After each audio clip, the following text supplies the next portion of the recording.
Well, why do you feel like we have this fear, or this inability to let go of who we were in the past? Is it just because that the self enjoys being where we at, and that there's no challenges, things are easy? Is this a mind thing? Do you think it stems from maybe just a way of that we've evolved where we like consistency in our life? I guess, like, where do you think that stems from? Not to get too philosophical here, but No, it's an interesting I think point. it's an interesting philosophical question. I think there's a couple of ways to start answering it. One is that, yeah, we are creatures of habit, and in that sense, we live in grooves, right? And there are grooves in our brain and neural networks, and those serve an important purpose. They make life a lot easier. If we had no habits, we would wake up every day with unlimited choices of what we could do, what we could say, who we could spend time with. It would be overwhelming. It would be complete sensory, emotional, every kind of overload we could experience. Um, so it's an undoing. Um, and so I think answering, you can almost answer that on almost like a pure biological level. It takes energy.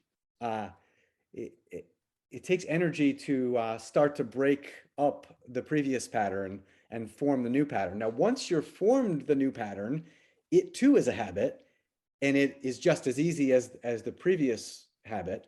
Um, but the change part is uh, requires energy, and I think a human being, a mammal, and maybe any animal is unconsciously resistant to something that requires a big infusion of energy. So that's sort of a biological or physiological way of answering it. Now there are ways to work with that. I mean, essentially, you could summarize wellness coaching as helping a person cultivate the energy to overcome the inertia of being stuck where they are. Mhm. But I think that's a first part answer to your question. More of a psychological answer is who we are um, in terms of our personality, what some people might call ego, uh, has a purpose that is protective.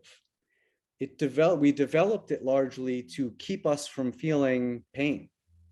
Um, and so letting that go is like, to use maybe a physical therapy metaphor, is like taking the brace off before you might be ready to take the brace, before you trust that the structures underneath are strong enough. So I think that's a challenge. And again, um, wellness coaching, but I would also add any form of really good support serves as something like, I'll use another physical therapy example, serves as like crutches, um, something that allows you to start doing the new thing with a little help, Mm. until you can throw the crutches off, or training wheels on a bicycle kind of thing. That's how what's really coming to my mind right now is when a contractor, they're like replacing, say, like the posts that hold up a deck. They'll put in temporary posts while they're digging new holes or whatever they need to be doing, right? That's kind of what it takes. Like, it's very, very hard to just rip the old identity off and become the new identity. Now, because we see this happen. This is what happens when people go to a personal growth weekend and they're just full of motivation. Like, they're on a scale of 0 to 100, they're 1,000. And by Tuesday or Wednesday of their regular life, it's essentially worn off. Yeah, where does that Um, go? uh,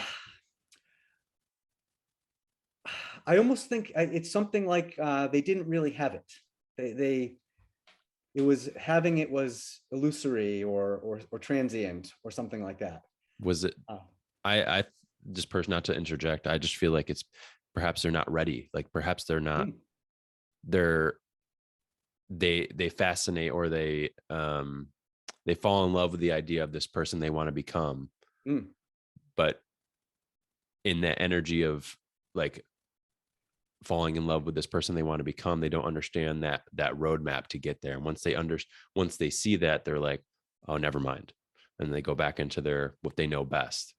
And maybe I'm wrong in thinking that, but perhaps I've seen that with physical therapy is like, I get people sometimes who are highly motivated if they want to come in and they want to change everything. And that's great. And I want to work with them.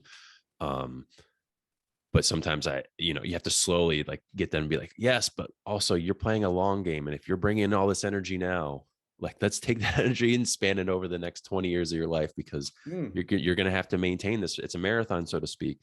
mm. And I don't have that conversation right off the bat when we first come in, and, I'm excited that they're there for physical therapy, but maybe you could speak to this and what you believe your beliefs are. But I think it's just that people fall in love with the idea of like who they want to become, rather than actually understanding like what it takes to be this person that they want to be.